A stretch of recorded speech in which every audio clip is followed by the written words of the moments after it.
નમસ્કાર દર્શક મિત્રો, આપ જોઈ રહ્યા છો છોટાઉદેપુર ટાઈમ્સ। છોટાઉદેપુર તાલુકાની કેડી ગોગાદેવ પ્રાથમિક શાળા ખાતે વિશ્વ આદિવાસી દિવસની પરંપરાગત અને ભારે ઉત્સાહ સાથે ભવ્ય ઉજવણી કરવામાં આવી હતી। આ ગૌરવશાળી પ્રસંગે આદિવાસી સમાજનું ગૌરવ અને છોટાઉદેપુર જિલ્લાના પ્રથમ IFS અધિકારી મહેન્દ્રસિંહ રાઠવા મુખ્ય અતિથિ તરીકે વિશેષ ઉપસ્થિત રહ્યા હતા। કાર્યક્રમમાં પદ્મશ્રી પરેશભાઈ રાઠવા, અગ્રણી સામાજિક કાર્યકર વાલસિંહભાઈ રાઠવા, નિરંજનભાઈ રાઠવા, ગોપાલભાઈ રાઠવા તેમજ મનુભાઈ રાઠવા જેવા સમાજના અગ્રણીઓ ઉપસ્થિત રહ્યા હતા।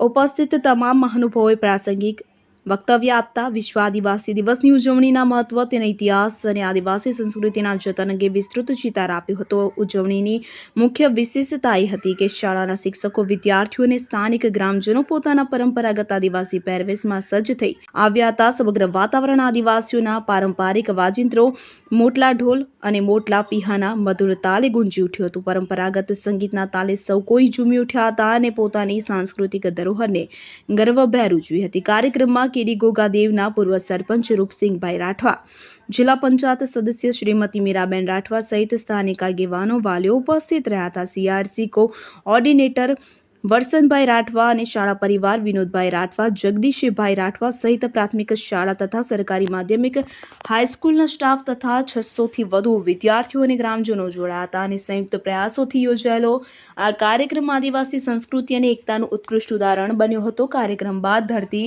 પ્રદૂષણ મુક્ત અને લીલી રહે તે માટે શાળા પરિવારમાં વૃક્ષારોપણ કરવામાં આવ્યું હતું। નિશાંત ચૌહાણ, છોટાઉદેપુર।